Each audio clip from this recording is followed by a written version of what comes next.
Tervetuloa Trapesaan tänä sunnuntai-iltapäivänä. Jatkamme meidän iltapäiväkeskustelujen sarjaa. Minun nimeni on Heikki Huttunen. Olen Filoxenia ry:n puheenjohtaja, eli sen yhdistyksen, joka ylläpitää tätä Trapesa-keskustelua. Yhdistyksemme varapuheenjohtaja Habiba Ali on kanssani tässä toisena keskustelun vetäjänä ja Trapesan edustajana keskustelussamme tänään. Kiitos Heikki, ja siis munkin puolesta lämpimästi tervetuloa. Meillä on tänään tämmöinen tunninpitoinen rento keskustelu, ja niin kuin Heikki sanoikin, niin mä oon Habiba Ali, ihan espoolainen ja Trapesan varapuheenjohtaja. Meillä on tänään tämmöistä kaksi upeata vierasta, niin mä annan teidän esittäytyä. Ole hyvä. Jes, moikka kaikki. Eli mä oon Moitava Kanetsade, 26-vuotias ja espoolainen kanssa.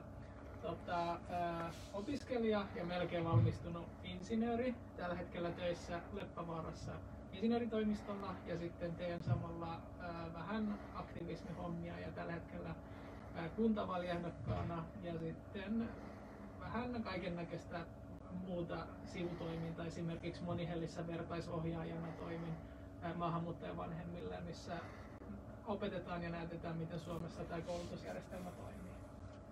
Mahtavaa. Tervetuloa. Tervetuloa. Ole hyvä.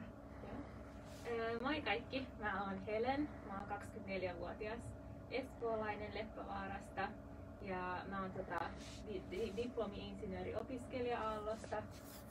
Opiskelen datatieteisiin liittyviä asioita ja teen kanssa osa-aikaisesti konsulttifirmassa analyytikon hommia. Ja opiskeluaikana mä oon ollut aika aktiivinen tämmöisissä niin kuin kansainvälisissä järjestöissä ja ehkä niin kuin on ollut myös tämmöisissä niin kuin aika paljon mukana just niin kuin vähemmistöön liittyvissä keskusteluissa ja tämmöistä. Ja kiva olla täällä ja katsotaan millainen keskustelu tästä tulee. Tänään meillä on kovasti mielessä tämä korona, niin kuin näkyy naamasta, tai ei näy itse kullakin. Mutta me haluttiin tänään puhua koronasta siitä näkökulmasta, että millä tavalla tässä tilanteessa eri väestöryhmät on joutuneet silmätikuksi. Eli rasistinen ja etninen maalittaminen koronan aikana. Mitä teidän mielestä tämmöinen rasistinen ja etninen maalittaminen on niin kuin yleensä on? Onko meillä siihen määritelmää? No siis eikö jokainen pystyisi itse tavallaan määrittämään sen maalittamisen ja sen verran mitä mä oon itse vähän lueskellut tästä maalittamisesta, niin jotenkin tuntuu, että siitä ei ole selkeää niin kuin määritelmää, että se olisi yhtenäinen ja kaikille niin kuin sopiva, niin mun mielestä se, miten mä oon käsittänyt, se maalittaminenhan tarkoittaa sitä, että yksittäistä henkilöä tai instituutiota tai tiettyä yhteisöä niin kuin lähdetään vihapuheella tai syrjimään tai sitten niin sanotusti kiusaamaan, ja se tapahtuu tällä hetkellä nettipalstoilla, sosiaalisessa mediassa, niin tämä on ollut niin tällainen pitkäaikainen ilmiö, mitä on pitkään näkynyt, mutta sitten tästä on alettu vasta ikään niin puhumaan, ja se on niin kuin tosi tärkeää, että se on alettu puhumaan, mutta jotenkin tuntuu, että on tosi myöhäistä ollut, ja sitten tässä korona-aikana erityisesti tässä maahanmuuttajaväestöön liittyen niin ollut semmoista syyttelemistä, että niin kuin, miksi tämä koronaluvut on korkeita, tai nuoria kohtaan erityisesti kanssa on ollut sitä, että niin kuin nuoret on tosi huolimattomia ja niiden keskuudessa tämä koronaluku on ollut. Eli tämä maalittaminen on niin kuin samantyyppistä kuin mikä tahansa häirintä tai kiusaaminen, jossa voi olla aika monta näkökulmaa, mutta se olennainen on se näkökulma, kehen se kohdistuu. Hän osaa sanoa, mikä sitä maalittamista eri tilanteissa sitten on. Mikä sun näkemys, Helen, on? Maalittamisesta. Niin. Sana on aika uusi mulle. Näkyy tosi paljon niin kuin nettipalstoilla. Niin kuin, varsinkin nyt tällä hetkellä on Suomesta sudanilainen Awak on joku koripallomaailmassa tullut tosi niin kuin tunnetuksi ja menestynyt tosi hyvin. Ja jotenkin ehkä mulla on semmoinen kerrottavana, että LinkedInissä törmäsin, kun niinku, hänen tarinaa jaettiin todella paljon, niinku, että hienoa, että suomalainen on niinku, menestynyt tosi hyvin ja jotenkin siellä sitten näin kun niinku, vähemmistöön kuuluva kommentoi, että niinku, kun ollaan niinku, huipulla, niin ollaan niinku, suomalaisia, mutta entäs niinku, muullain. Niin sitten jotenkin semmoinen pistää ajattelemaan, että täytyykö meidän niinku, olla jossain, että me ollaan niinku, suomalaisia. Sitten jotenkin tuntuu, no siinä just tässä koripallon esimerkissä sosiaalisessa mediassa niitä kommentteja luki, niin siellä tuntuu, että niinku tietty porukka silti, vaikka niinku tuo Suomelle hyvää mainetta tässä, niin silti sitä ei hyväksytä vieläkään suomalaisena. Niin, että jos jotkut pitää sen suolaisen, niin sekin on jo jotain, mutta sitten kun luin niitä kommentteja, sitten oli jotain, että miten tumma ihonen voi olla suomalainen, niin se oli vähän niin kuin sille mulle hälyttävää, että miten vieläkin 2020-luvulla ajatellaan tällä tavalla. Ja vaikka tämä maahanmuuttaja niin kuin väestö on ollut tosi pitkään Suomessa, niin silti pitää taistella tästä. Mutta sä sanoitkin jo tosi hyvin niin kuin toi määritelmä, toi maalittaminen, että siis varmastikin jossain on varmaan määritelty se, että miten sitä pitäisi nähdä tai mitä tarkoittaa maalittaminen, mutta just että kaikki kokee sen omalla tavalla, että siis miten, että voi olla, että ehkä miten mä koin tänään, että maalittaminen tarkoittaa tai miten se, kun se kohdistuu niin kuin henkilökohtaisesti, niin se voi ehkä olla erilainen, mitä se sulla on tai erilainen, mitä Heikki näkee. Että se, että ei pitäisi niin kuin vähätellä ihmisten niin kuin kokemuksia, että mitä mä itse olen huomannut ja varsinkin tämä, että sosiaalisen median kautta jotenkin se kynnys on niin madaltunut, että siihen voi niin kuin helposti lähettää maalittamaan, jos sulla on jotain mielipide jostain, jos on vähänkin niin kuin näkyvästi silleen, niin kuin esille. Mutta se, että mitä mä haluaisin teitä kysyä, niin onko tämä, että nykyään me eletään tämmöisessä virtuaalisessa maailmassa, että kaikki tämä sosiaalinen media, niin onko se jotenkin, niin kuin, onko se madaltunut se kynnys, että just tämä vihapuheen ja tämä maalittaminen, kun ihminen ei ole periaatteessa, et näe sitä kasvokkain. Se ei tule sulle niin kuin päin naamaa sanoa, että se on enemmänkin siinä sosiaalisessa mediassa, niin mitä mieltä te olette siinä? Mä Helena Leikaro puheenvuoron.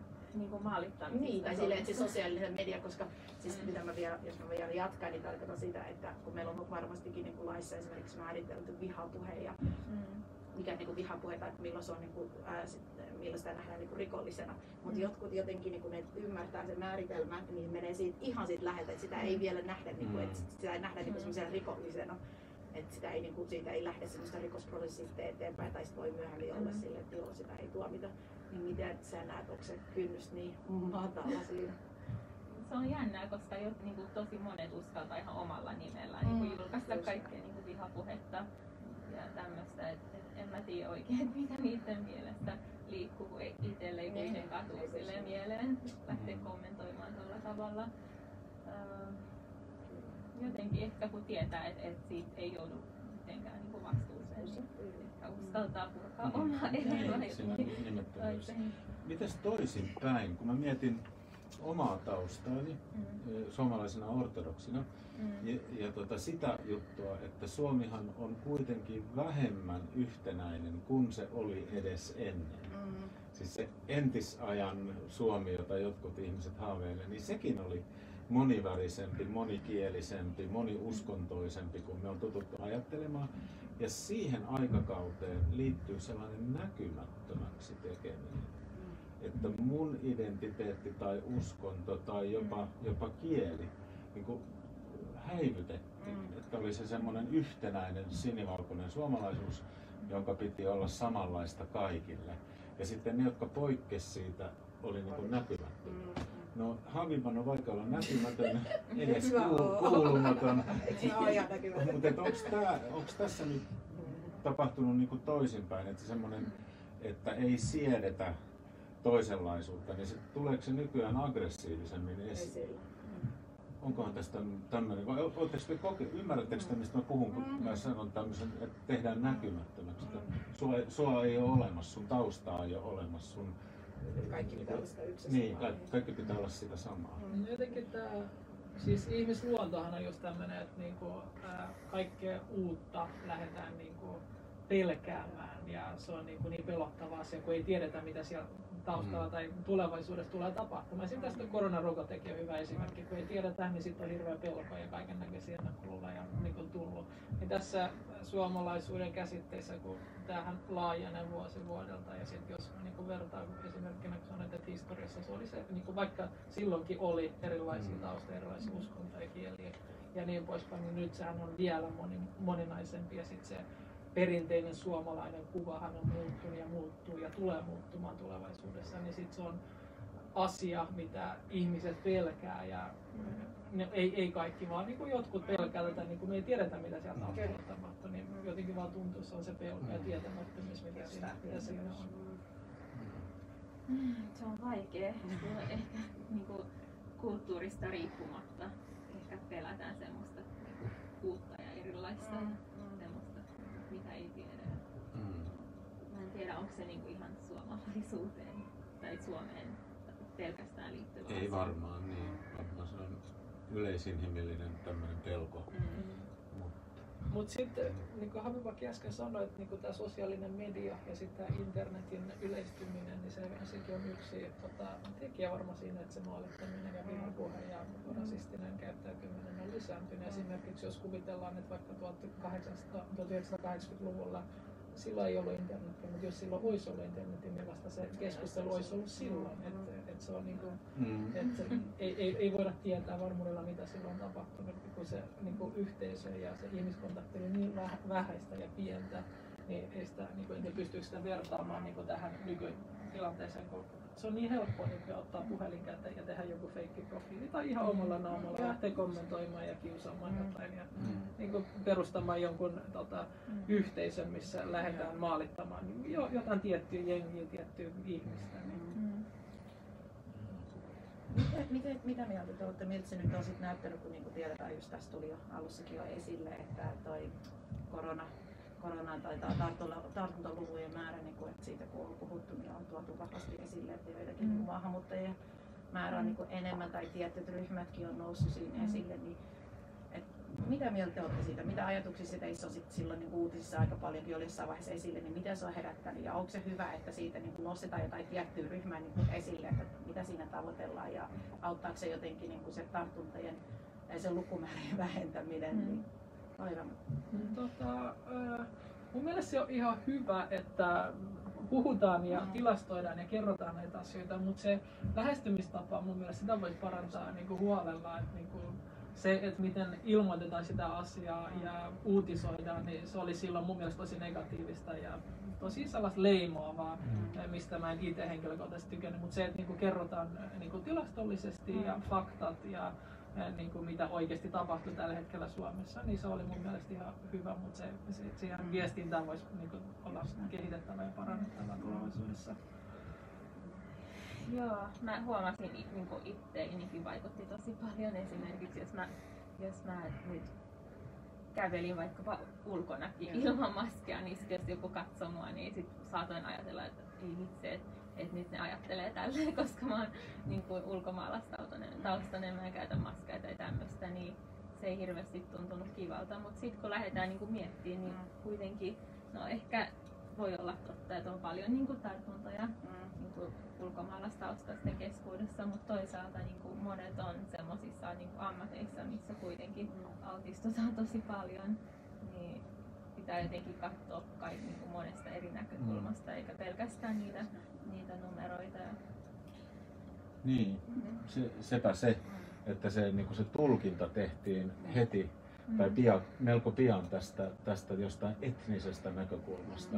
Ja ei esimerkiksi toitotettu, että suurperheisillä on paljon tartuntoita, kun ne kaikki tarttuu kerralla. Tai sitten, että niin kuin palveluammateissa olevilla on paljon tartuntoja. Tai että liikuntakykyisillä on enemmän tartuntoja kuin liikuntakyvyttömillä. Jos sä istut kotona vaan, niin sä oot ehkä turvassa enemmän. Niin, että se on tästä niin kuin siitä uutisoimisen näkökulmasta kyllä kiinni. Mutta kerrotaanpa vähän, mitäs niitä tämmöisiä maalitustapauksia oli? Mitä teidän mieleen on jäänyt niin kuin esimerkkeinä siitä, että mitä tämän vuoden aikana on saatu nähdä ja kuulla? No mulla itsellä henkilökohtaisesti vahvasti jäi mieleen, että just tämä somalialaisuus nousi siinä esille vahvasti, että oli just se, että somalialaisilla on eniten se tartuntamäärä oli tosi paljon ja just, että kun silläkin oltaisiin voitu perustella monellakin syyllä, että just tämä suurperhe olisi ollut yksin ja sitten sekin, että niin kuin niissä palvelualoilla, missä on töissä ja että olisi ollut niin kuin monta asiaa, mistä se johtuu. Ja just tämä, mitä sanoitkin hyvin, se viestinnällä on se mun mielestä se merkitys ja itse kun on tehnyt kuitenkin paljon sitä vapaaehtoistyötä siinä just siinä ruohonjuuren tasolla, että on ollut yhteisön kanssa, ollaan niin kuin yhteistyössä THL ja muidenkin toimijoiden kanssa tehty, että ollaan käännetty niitä ohjeistuksia ja niitä niin kuin eri kielillä, että varsinkin niin somalien kielillä, että ollaan yritetty parhaamme mukaan niin lukea sitä somaliyhteisöä, että se ei jää enää siitä kiinni, että se olisi jostain tietosta kiinni, että on kaikkien kielillä on ja maskeja jaettu on kaikkeina. Että jotenkin sitten vaikka kaikki sen työn teki ja sitten silti jatkui vielä, että viestintä oli niin negatiivinen ja joillekin ihmisille, joilla on tosi paljon vaikutusvaltaa, niin että heidän suusta lees näitä sammakoita vaan tuli. Niin tasavallan presidentti, muistaakseni. Ja nimeä mainitsematta ei mutta semmoisessa virassa oleva henkilö. Sellaisessa virassa oleva, mutta kuitenkin, niin, että se jotenkin ainakin mulle se tuli jotenkin niin kuin isku suoraan sun kasvoja, että hirveästi töitä ollaan tehty sen eteen ja sitten tulee semmoinen viesti, että jotenkin, että ne ei välitä yhtään. Oliko se enemmän siinä, jatketaan näitä esimerkkejä, mutta mä kysyn vaan, että oliko se enemmän siinä koronan alkuvaiheessa, kun kaikki oli vähän shokissa viime keväänä, oliko se silloin tuli tämä etninen juttu esiin vai onko se, sehän on jatkunut? Mun mielestä se on jatkunut. Mun mielestä se on koko ajan jatkunut. Aina kun vähänkin nousee nämä luvut, niin joku selitys sille pitää löytää. Ei ketään muuta ne on kuin nämä maahanmuuttajat. Sitten kun se on aina pitää löytyä siltä putki. Mäkin ei niin tällä mun elämällä joka päivä, ketä mä syltäisin tässä. Onko se nyt sinä vai sinä? No ei. Mutta siis se vieläkin on jatkunut. Koronahan nyt on ollut jopa yli vuoden jo täällä. Niin, jotenkin se vieläkin niin kuin nousee. Se on mun mielestä vaan niinku surullista. Mutta mitä muita esimerkkejä teillä olisi? Mulle tulee niinku maahanmuuttajan lisäksi nuoret opiskelijat. Niitähän on niinku jatkuvasti. Ja sitten maahanmuuttajan jälkeen nuoria opiskelijoita on niinku syyllistetty tai yritetty niinku löytämään niinku syyllistä sieltä. Ja sitten niinku, mä en tiedä Suomessa onko ollut, mutta sitten esimerkiksi Jenkeissä tämä aasialaisiin on ollut tämä mitä on tapahtunut rikoksiakin jopa, niin henkirikoksia, niin se on ollut yksi, niin kun mulla itsellä aasialaiset kasvonpiirteet, niin mulle kaveritkin on niin heittänyt sille vitsillä niin joitain juttuja, mutta aina, että niin missä se vitsi raja. Niin, onko se susta hauska? Niin, se on ollut vähän sellaista isolaistuttavaa. Että nämä kaksi tulee niin päällimmäisenä heti mieleen. Erityisesti vaihto-opiskelijoita ollaan myös syytetty tosi paljon. Että jos joku pieni vaihtoporukka on niin juhlinut yhdessä, niin yhtäkkiä se on kaikkien niiden. Nämä on jatkunut jo niin yli vuoden jo tässä, niin mitä tästä eteenpäin vielä katsotaan? Niin, mihin päin tämä on menossa? Siis korona on toivottavasti menossa laantuvaan suuntaan, mutta entäs tämä maalittaminen ja ihmisten tämmöinen syyllistäminen? Ja nyt on siis vaalitkin on meneillään, niin mietin, että nyt ei varmastikaan pysty kampanjoida mitenkään tuolla ihan niin kuin miten ennen vanhaankin kampanjoita, että oltiin toreilla ja kaikkea näin, että se tulee enemmänkin olemaan semmoista sosiaalimedian kampanjointia, mutta mä muistan niin kuin edellisistä vaaleista, että kyllä se on niin kuin jotenkin niin kuin maahanmuuttajilla ja se just se rasismi ja se maalittaminen, se oli tosi pelottava vaalien alla. Niin mietin nyt, sä oot ensimmäistä kertaa itsekin ehdolla, niin onko se vielä itse törmännyt mitä tämmöistä niin kuin sosiaalisen median kautta niin kuin maalattamista ja vielä mä jatkan sen, että onko se sulle jonkunlainen kynnys, kun mietin, no me ollaan aika semmoisia suorapuheisia ja uskalletaan paljon tehdä, mutta mietin, kun on monia, jotka oikeasti jättäytyy jotenkin niin vaaleista ja muutenkin aktiivisista vaikuttamisesta, että niin on se pelko, että heitä aletaan niin kuin maalittamaan. Niin mitä se semmoisille sitten? Joo, siis silloin kun mä mietin tätä mun ehdokkuutta kuntavaaleissa, niin puolueen puolesta tuli joitakin asioita esille ja kerrottiin, että jos niin menee ehdolle, niin tulee kokemaan sitä niin maalittamista tai sitä vihapuhetta Facebook-sivuilla tai niin poispäin, että niin etukäteen niin tavallaan ei varoitettu suoraan, mutta kerrottiin, että tällaisia tapahtumia voi tulla eteen. Niin siis kun just mä katselin jotain tutkimuksia, niin kuntavaaleihin liittyen tai yleisesti demokratiaan liittyen tai vaikuttamiseen liittyen, niin jotkut ihmiset, niin kuin sanoitkin, niin ne ei uskalla tulla ehdolle tai ne ei uskalla niin ottaa näitä luottamuksen niin tehtäviä just sen takia, että kun ihmiset alkaa niin puhumaan niin vihapuheella ja tällaisilla, niin se on niin kuin todella pelottavaa, että se on demokratian kannalta ja sitä, niin kuin, että ihmiset pelkää sen puolesta, että avaa suutaan ja kertoo omia mielipiteitään tai jotain tiettyjä asiaa. Ja sitten ne, jotka on eniten äänessä, on ne, jotka harrastaa tätä. Kyllä, että koko ajan uudenkin. Niin, se on tosi pelottavaa, että niin niiden agendalla lähdetään koko ajan viemään. Kaikkien ääni pitäisi kuulua. Niin, tämä on asia, mitä on hälyttävä ja pitäisi keksiä joku ratkaisu tälle ja se ei tule loppumaan, vaikka tämä korona loppuu. En näe kauhean niin positiivista kuvaa tällä hetkellä ainakaan. Ja sitten kun mun sometta kun vertaa ennen kuin mä aloin niin tekemään vaalityötä somessa, niin mun some oli sellainen yksityinen, missä oli vaan omat paperit ja tutut. Ja nyt kun se on vähän laajentunut, niin siellähän välillä kyllä tulee itsellenikin jotain niin negatiivisia kommentteja niin kuin mun julkaisujen alle tai sitten yksityisviestinä, niin se näkyy niin kuin munkin elämässä, vaikka niin kuin en ole silleen kauhean suuri tekijä vielä. Se on paha, jos joutuu niin pelkää oman hengenkin puolesta.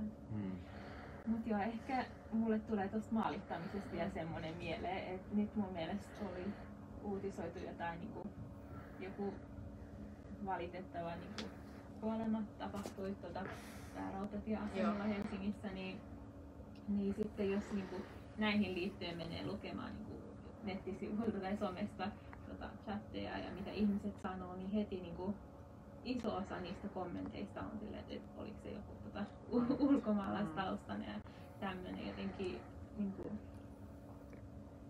ei pelkästään koronasta, vaan näistäkin väkivallanteoista yritetään aina niin kuin maalittaa ulkomaalaistaustaisia, niin se oli tosi niin kuin valitettavaa luettavaa, mihin sorruin.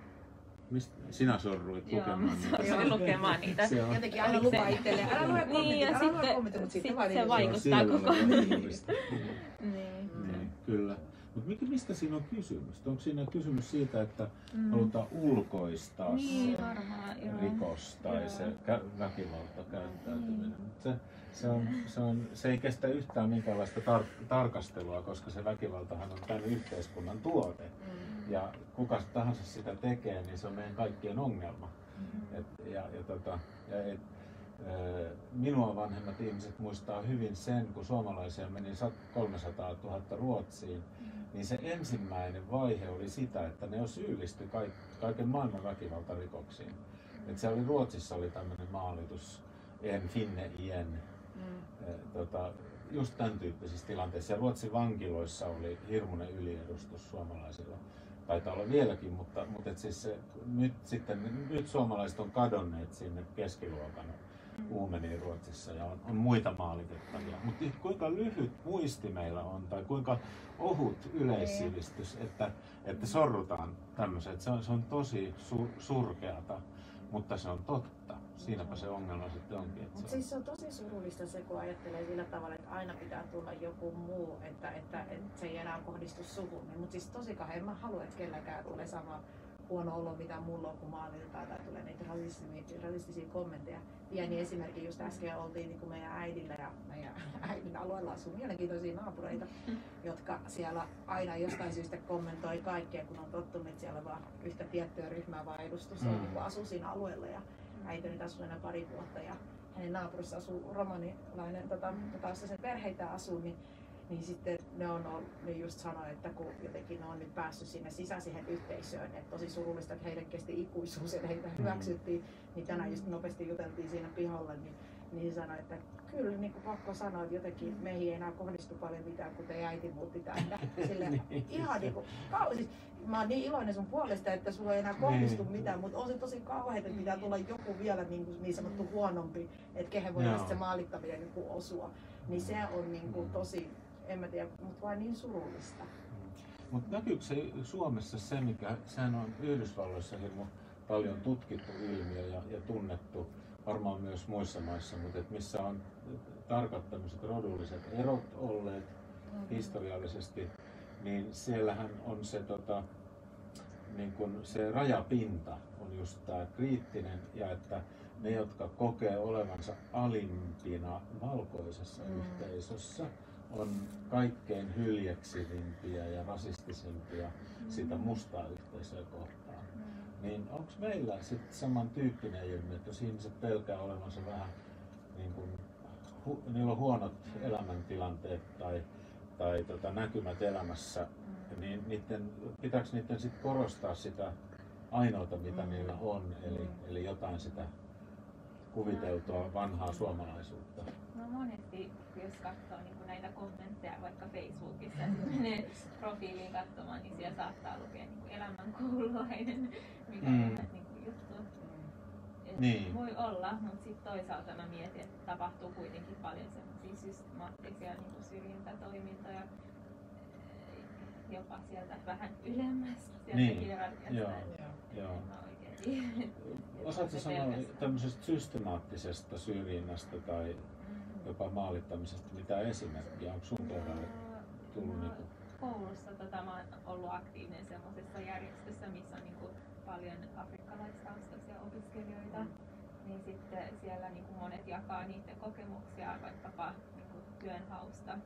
Ja se ei ole niinku hirveän positiivista ollut, että monet joutuu tekemään niinku vaikkapa yötöitä, että ne pystyy elättämään itseään ja niinku opintojen ohella ja kaikkea tämmöistä. Ja niinku tosi vaikea saada töitä ja päästä edes haastatteluun. Ja niin uskon, että niinku se johtuu siitä tosi paljon. Että se on niinku systeemissä olevaa. Ja niinku samalla tavalla mahdollisuuksia. Sun esimerkki Yhdysvalloista oli tosi hyvä ja niinku, mä en tiedä, no me ei voida niin kauan, kun ei ole niinku tutkittua tietoa niinku Ylestä tai sanoa, että niinku se on tietty, niinku täällä Suomessa että tietty luokka on, joka syrjii tai harrastaa sitä vihapuhetta. Niin, mutta niin kuin Helenkin sanoi, niin Facebookissa jotenkin tuntuu, että niinku ne, jotka kommentoi ja kirjoittaa niitä vihapuheilla, niin niissä on suurimmaksi osaksi jotain kirjoitusvirheitä ja huomaa, että ei ole koulu käyty loppuvasti tai on ollut tippunut pois sieltä ja se vihaa purkaa sitä vihan tunnetta siihen Facebookiin. Ja on toisen, niin kuin Haviva alussa sanoi vitsillä, että haluan etsiä jonkun ja syyttää jotain. Niin, siis tässäkin on sama juttu, että niinku se vihan tunne, se, että niinku näkee, että joku maahanmuuttaja on samassa tasossa kuin hän, niin sitten se varmaan alkaa vihalla purkaamaan sen netissä.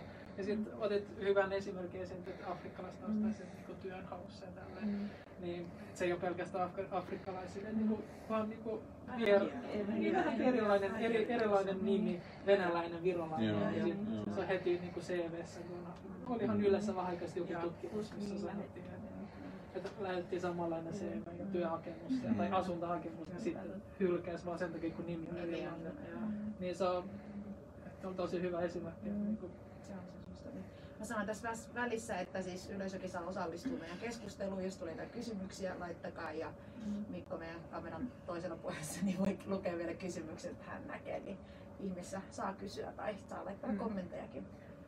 Mutta joo, noista työpaikoista, niin siis on vaan ja muutenkin niin asuntohakijoiden tämä nimi, että mä en vaan ymmärrä, että miten jotain voidaan syrjiä pelkästään nimen takia, mutta se on just systemaattinen.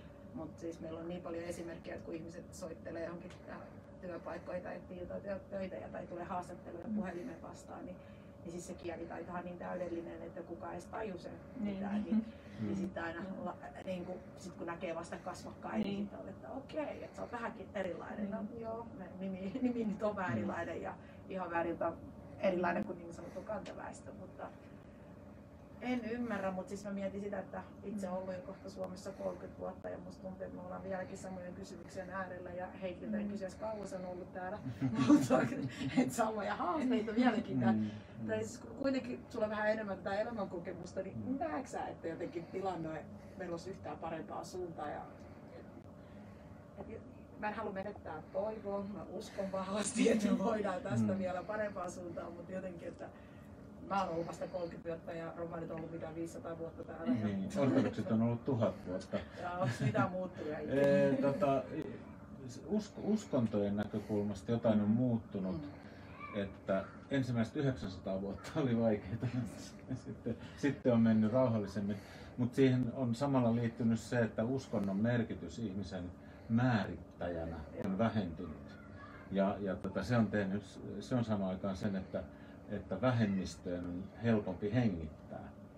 Että voiko tämän siirtää sitten tällaiseen laajempaan yhteiskunnalliseen kontekstiin, että jos ihmisten määritteleminen hellittää eri tavoin, että meillä ei olisi niin paljon tarvetta määritellä ihmistä, niin, ja otettaisiin vaan ihmiset ihmisinä ja niin kuin, varsinkin etninen ja taustaan liittyvä määrittely tai sosiaaliluokkaan liittyvä määrittely niin kun menettäisi merkitystään, niin kai se auttaisi tässä, että ihmisiä voitaisiin kohdella tasaveroisemmin. Mutta jos mä yritän vastata oman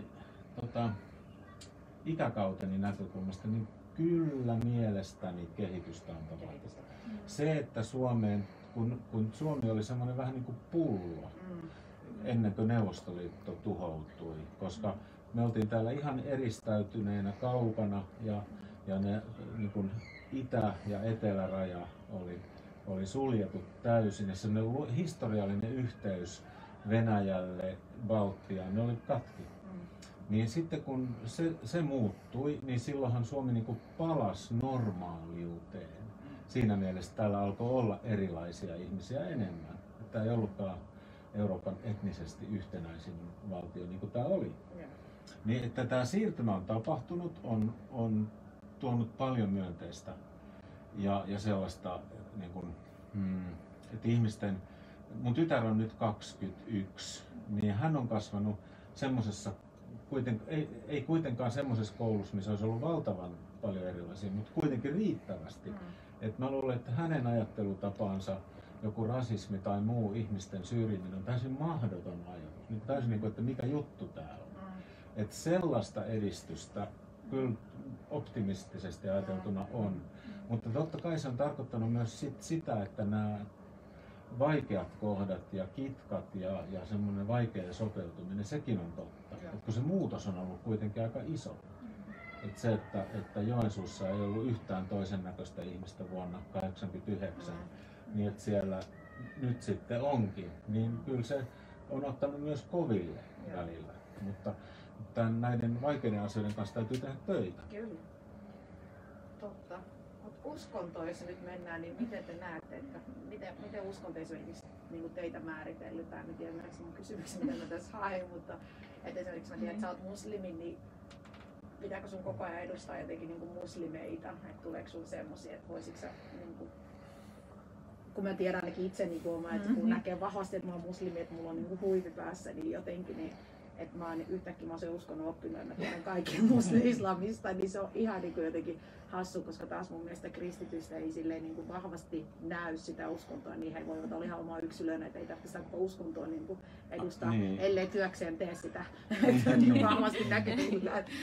Me ollaan aina Heikin kanssa jossain kävelläänkin siellä vahvasti aina erottaudutaan. Mutta miten sä näet?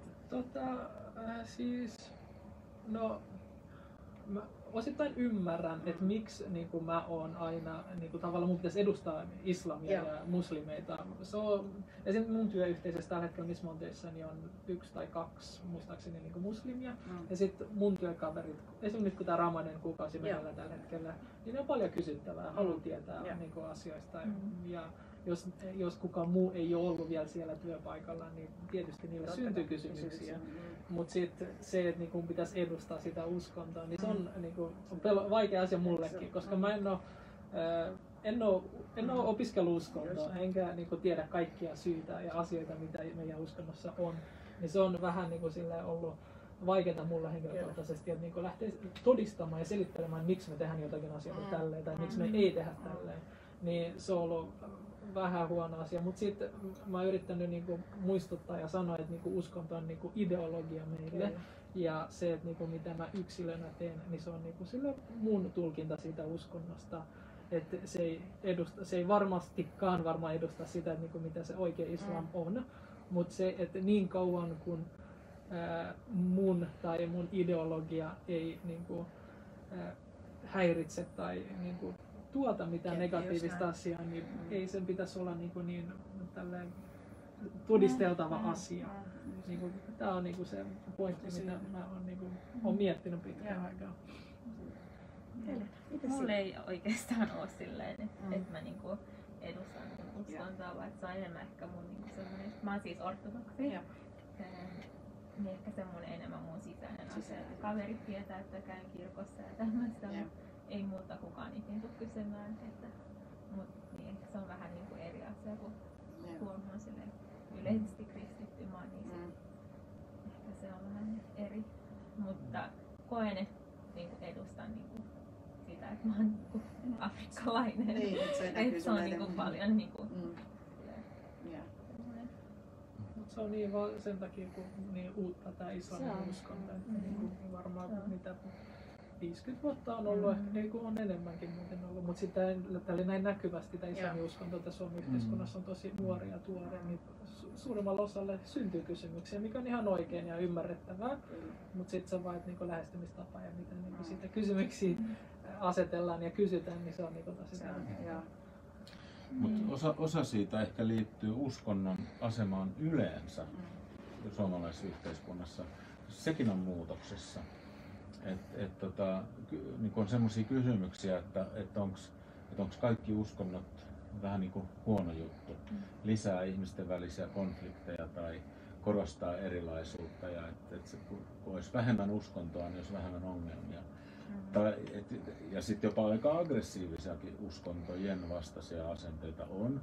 Ja niin kuin laajemmin kysellään, että mikä se uskonnon asema ja tehtävä tässä yhteiskunnassa pitäisi olla, miten paljon sen pitäisi näkyä ja miten paljon silloin annettavaa tai ei ole ja kuinka paljon sitä pitäisi tuntea. Myös niiden, jotka ei ole itse siinä uskonnossa mukana, niin pitäisikö sitä ymmärtää ja tuntea.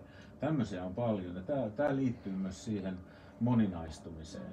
Ja se moninaistuminen, minä luulen, että se on loppujen lopuksi kaikkien kannalta hyvä asia.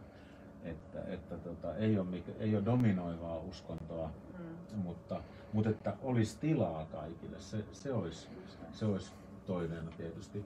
Pienen maan etuihin kuuluu se, että tämmöisiä niin kontakteja on helppo rakentaa. Ja että ammattiuskovaiset, jos sä tarkoitit sitä,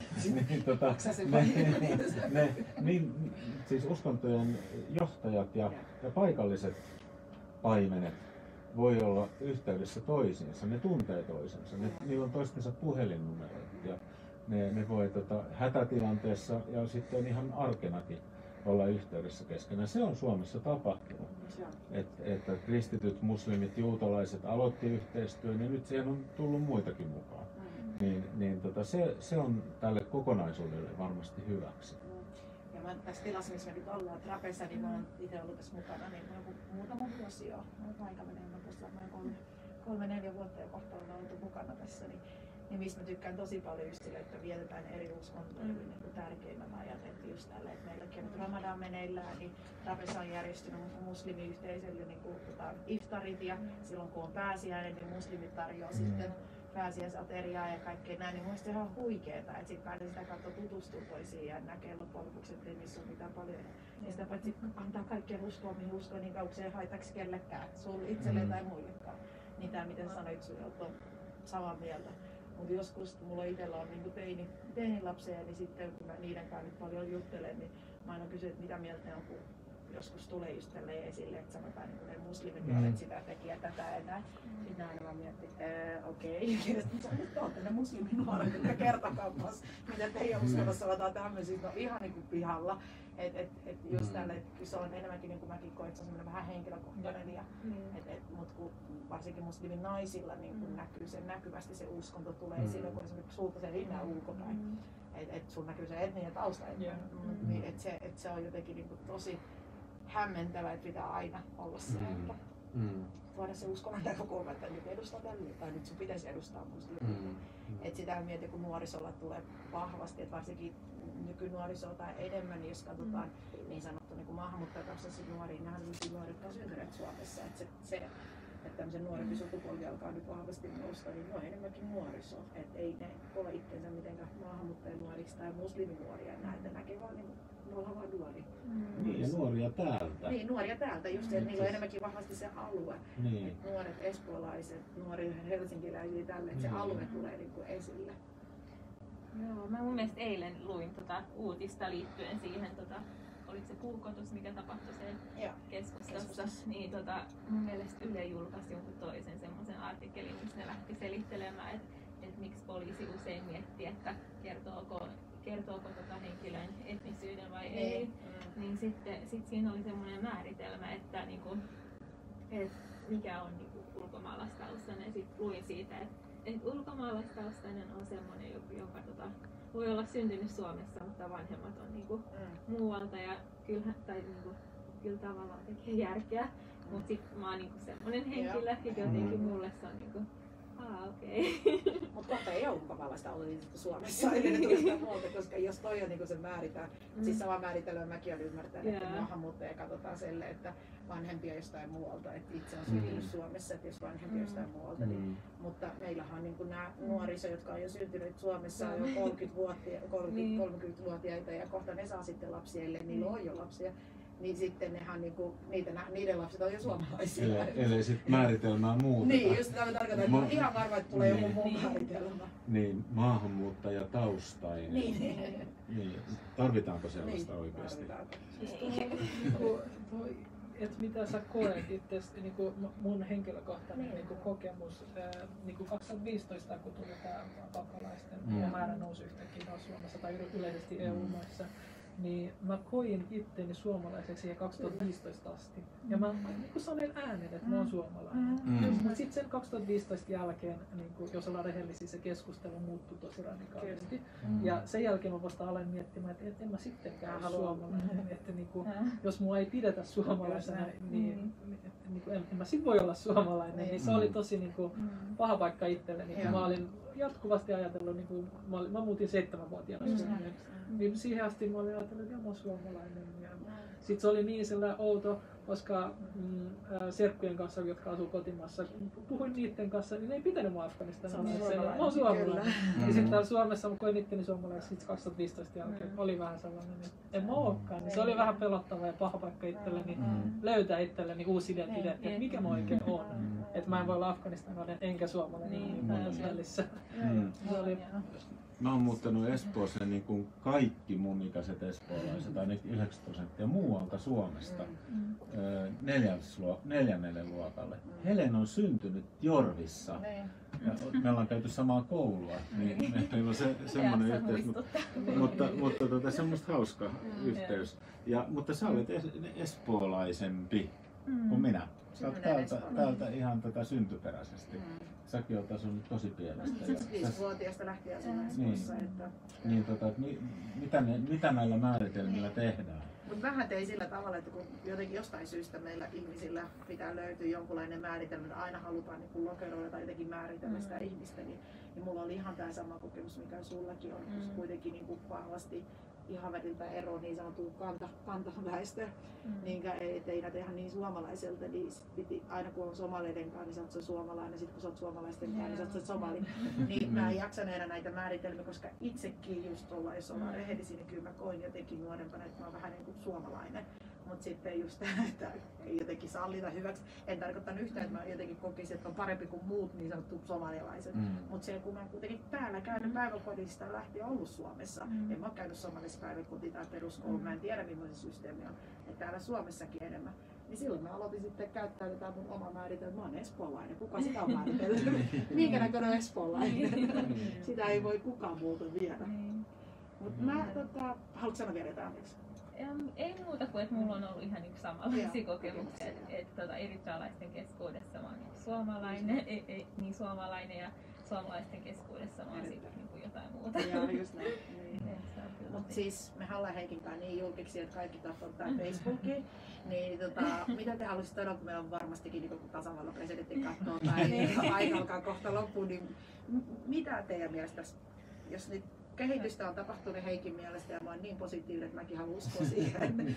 Mutta mitä tästä eteenpäin? Mitä te millaisen suomalaisen te haluaisitte? Ja miten sanoisitte meidän päättäjille, joilla on välillä sammakot lentää heidänkin suusta ja sanovat ihan mitä ilman, että sitten miettii sitä pidemmälle, niin mitkä teillä olisi viestiä, mitä voisitte lähettää? No, ainakin sitä, että se eliitti, joka on siellä edustamassa niin kuin kansaa, niin mä toivoisin niiltä, että ajattelis vähän niin kuin pidemmälle sen, että niin kuin laittaa Twitteriin jonkun lauseen ja miettimättä yhtään mitään siitä. Että niin kuin mä asun täällä Suomessa, vaikka en ole syntynyt täällä, mun vanhemmat ei ole suomalaisia, niin kyllä mä oon yhtä suomalainen kuin joku muu tuolla kadullakin, koska asun täällä Suomessa. Niin kuin, tämä tulee olemaan mun seuraavien sukupolvien niin kuin, asuinpaikka ja koti. Niin mä niin kuin rehellisesti niin kuin toivon sydämen pohjasta, että niin kuin mun lapset, mun niin kuin seuraava sukupolvi ei tule kokemaan tätä asiaa, mitä me ollaan koettu täällä Suomessa. Mutta se on tosi niin kuin vaikea uskoa, että tulee tapahtumaan, mutta mä toivon tällaista asiaa niin kuin tosi paljon ja haluan tehdä tämän asian eteen itsekin, jos pystyn vaikuttamaan jollain tasolla. Sä pystyt teet nytkin ja kiitos siitä ja jatka vielä vaan sama malli. Joo, mulle ehkä se, että ollaan niinku kaikki samanarvoisia loppujen lopuksi, niin sit ne päätöksetkin olisi hyvä niin tehdä sitä ajatellen. Se on ehkä se. Mitä? Jotenkin mietin sitä niin kuin rasismin ja tämmöisen niin kuin ydintä ja tulen sanaan pelko. Älkää pelätkö. Ja sitten tämän Trapesan yksi toimintaperiaate on se, että tutustukaa toisiinne. Tutustu siihen toiseen vanhempaan, joka on hiekkalaatikon reunalla, tai tutustu siihen työtoveriin tai naapuriin tai urheiluseuran kaveriin tai näin, että ei pelätä, vaan ollaan ihmisiä toisillemme ja sillä mä luulen, me voitetaan jo paljon. Erittäin samaa mieltä, että tuli jo niin paljon hyviä ajatuksia. Siis kaikki erilaisia, kaikki samanarvoisia. Ja just tätä, että tutustumalla toisiamme niin voidaan voittaa meidän pelot. Me ollaan kuitenkin kaikki erilaisia, tullaan olemaan eri mieltä monestakin asiasta, mutta miten niitä ratkaistaan ja miten sä niin kuin ylität siihen, että sä niin kuin tutustut. Kyllä mä niin kuin itsekin myönnän, että kaikki uutta aina niin kuin pelottaa. Ja jos ei ole aikaisemmin ollut niin kuin tunte, tai jos varsinkin jotain traumaa jostain jäänyt, niin kyllä se silti pelottaa, mutta tutustaan ja kysytään. Ja yritän tätäkin itse muistaa, että nyt mun pojat aloitti just joukkueessa pelaamaan, että mä uskaltaisin mennä moikkaamaan näitä muita vanhempia ja tutustuisi heihin. Mutta joo, näin mä ajattelisin, että tutustaan toisiaan. Hyvä. Mä luulen, että meillä on aika. Onko meillä vielä? 10 minuuttia. No, meillä olisi vielä 10 minuuttia. Hyvä. Me voidaan ihan mielellä. Mikä fiilikset teillä on? Asettakaa vähän tavoitteita Trapesalle. Niin.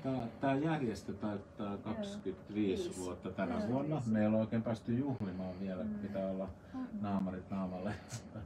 Ja se ei kiva, kun me ei nähdä toistemme hymyä, niin me juhlitaan vasta koronan jälkeen sitten. Kyllä, mutta tämä on hyvä sauma miettiä, että mitä tämmöinen paikka voisi merkitä vielä. Ja juuri tässä keskustelussa, mitä me on käyty. Enemmän ollaan yhdessä. Esimerkiksi se niin kristityt niin kittarissa on läsnä myös ja toistepäin. Niin mun mielestä se on niin hieno asia ja semmoista, niin mä aina kerron mun kavereille, että voitteko se uskoa, että tämmöistä niin tapahtuu. Niin se, että ollaan yhdessä, vaikka on eri uskonto tai mitä onkaan, niin jotain semmoista yhdessäoloa jatketaan. Mä itsekin, jos olen rehellisiä, niin en ollut kuullut tästä toiminnasta ennen tätä melkein yhtään. Niin mitä Habibanit antoi esimerkiksi, että täällä Iftarissa vietetään juutalaiset kristityt tulee viettämään ja pääsiäisenä muslimit tulee. Tämä on tosi hienoa ja se on aitoa hyvää tekoa yhdessä oloa ja sitä kautta vähennetään sitä ennakkoluuloa ja hälvennetään sitä. Niin mä toivoisin, että muissakin osa-alueissa, ei pelkästään uskonnossa, että on tällaisia kohtaamisia, missä yritetään poistaa näitä ennakkoluuloja ja yritetään saada esim. ihminen, joka ajattelee maahanmuuttajista tai erilaisista ihmistä, joilla eri tavalla, niin saisi kohtaamista jonkun erilaisen ja maahanmuuttajan kanssa keskustelua. Koska mä oon niin monta kertaa niin kokenut sitä tilannetta, että on keskustellut jonkun ihmisen kanssa, jolla on paljon ennakkoluuloja, ja sitten sen keskustelun päätteeksi tulee aina semmoinen, että sä et olekaan samalla niin kuin muut. Millainen ne muut on, että mitä kuva sulla oikein on, että mä oon erilainen. Mä oon yhtä samanlainen kuin nekin. Että se olisi niin kuin, nyt kun sä uskalsit tulla puhua mun kanssa ja keskusteltiin asioista ja huomasit, että mäkin on niin kuin ihan normaali ihminen niin kuin kaikki muutkin, niin se on niin kuin, se, aina mulle tulee se fiilis, että miten me pystytään niin kuin saamaan niin kuin niitä ihmisiä, joilla on ennakkoluuloja pois niitä ja kohtaamisia saadaan enemmän. Siis tämähän on, Trapezahan on kohtaamisen paikka, että täällä meillä on paljon erilaisia niin kuin toimintoja, että just eri niin kuin maista ja eri kulttuureja ja tuodaan niitä vahvasti esille. Meillä on ollut jotain intialaisia bollywood-tansseja täällä ja kaikkea muuta niin kuin ollut eri maa yhteistä, niin kuin, siis ruokahan yleensä ihmisiä yhdistää, niin totta kai nyt tämän koronan takia niin ei paljon voitu niin kuin viettää yhteisiä juttuja niin kuin järjestää, mutta siis paljon toimintaa, tekemistä on paljon ja siis mä oon erittäin ylpeä Trapezasta ja olen samaa mieltä, että pitäisi olla monia tämmöisiä kohtaamisen olohuoneita, että sitä kautta päästään vaan tutustumaan toisiaan ja rikkoa niitä ennakkoluuloja. Matala kynnys ja automaattiset ovet. Joo, se on muuta totta. Lasiseinät, läpinäkyvyys. Läpinäkyvyys, mikä ei pysy piilossa. Mä jossain joskus lehdessä luin esim. Kun tapahtui joitain iskuja jossain Euroopan maissa muutamia vuosi takaperin, niin sitten oli juutalaisia, kristittyjä, muslimit yhdessä jotain rauhankävelytyylisiä. Niin tämmöisiä toimintaa niin on tosi niin ilo nähdä. Niin siitä tulee tippasi niin silmiin, kun katsoo ja näkee semmoista niin yhteistä meininkiä, että vaikka edustetaan eri uskontoja ja eri ihmisryhmiä, niin sitten ollaan yhdessä yhden niin tärkeän asian ääressä, niin se on tosi hienoa. Meillä on ollut niitä rauhankävelyjä. Joo, ja ne on semmoisia hyvin yksinkertaisia juttuja, missä kerta kaikkiaan vaan ollaan yhdessä. Näytetään, että me halutaan olla yhdessä ja pystytään olemaan yhdessä. Siinä uskontojen johtajat, niiden pitää näyttää esimerkkiä, niiden pitää olla näkyvästi liikkeellä siinä, mutta sitten ihan kaikki. Tervetuloa. Et sellaisia parhaat ideat on yksinkertaisia. Mä mietin, että meillä on myös semmoinen haaste, että miten saadaan niinku ihmisiä uskontoja tavallaan ulkopuolella niinku normaalista maailmasta niinku tänne. Mä en tiedä kuinka, mä en ole hirveästi Trapezan näissä muissa ohjelmissa käynyt, että kuinka paljon sinne tulee sitten niinku niitä ulkomaalaistaustaisia tai semmoista. Aika hyvin. Siis yleiskäsitys on, että aika hyvä semmoinen sekoitus. Että tässä tilassa on ollut sitä tämmöinen avoin olohuone. Niin se on ollut kyllä suosituin Trapezan toimintamuoto.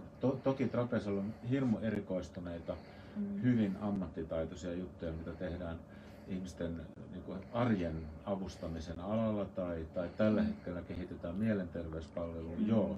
Ne vaatii paljon ammattitaitoa ja asiantuntemusta, mutta sitten on tämä perusjuttu, tämä missä vaan ihmiset istuu yhdessä ja kuuntelee tarinoita.